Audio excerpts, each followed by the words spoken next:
Use the provided swab to collect an appropriate amount of the sample. For specific instructions, please refer to the sample preparation section in the manual.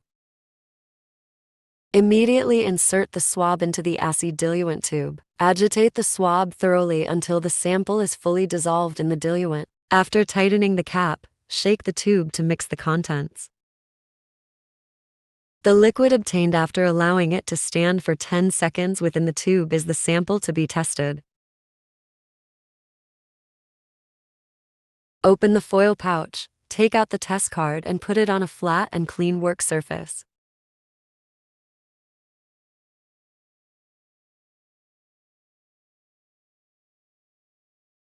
Using the provided dropper, aspirate the clarified supernatant from the sample to be tested. Carefully and vertically dispense 3 drops into the sample hole S.